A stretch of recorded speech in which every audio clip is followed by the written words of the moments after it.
I think it's also really important to design a course in such a way that you cover materials that you want to talk about, read about, and think about. And that helps in having the students feel like you really want to be there, that you're engaged by the materials as well.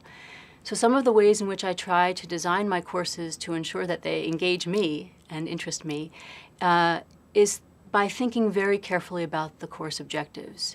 I try to design objectives that are broad enough, at least some of them, that a number of approaches, materials, and topics could help the students achieve that goal or achieve that skill. Usually this means objectives that are more conceptual rather than content-based. Objectives that center on particular ways of thinking. So for instance, for archaeology, some of the objectives that I articulate is helping students hone the skills of thinking temporally about the human experience over the longue durée, helping them think about how to cultivate senses of empathy with the species over the longue durée.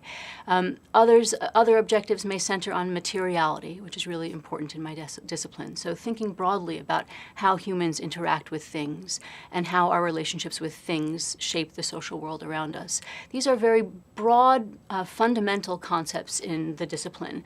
And if they provide the learning objectives for the course, it becomes possible to choose from a wide array of topics and readings that can get the students thinking about those themes.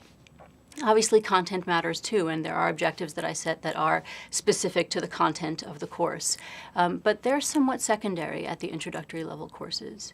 Another way is by, I mentioned earlier that I pitch the classes at a pretty advanced level. I choose readings that I want to read and that I want to discuss with the students. And sometimes this has undergraduate students reading, things that I assign to my graduate students.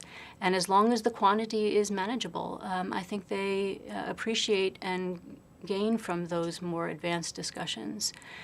Lastly, I would say, for materials that really are essential, but that are not of, close interest to me or that I'm not particularly passionate about, I might have outside lecturers come and cover those topics just to diversify the classroom environment, have students meet other faculty in my department or in other departments, and to encounter those materials from someone who's going to do them and give them justice in a way that I may not because they interest me less.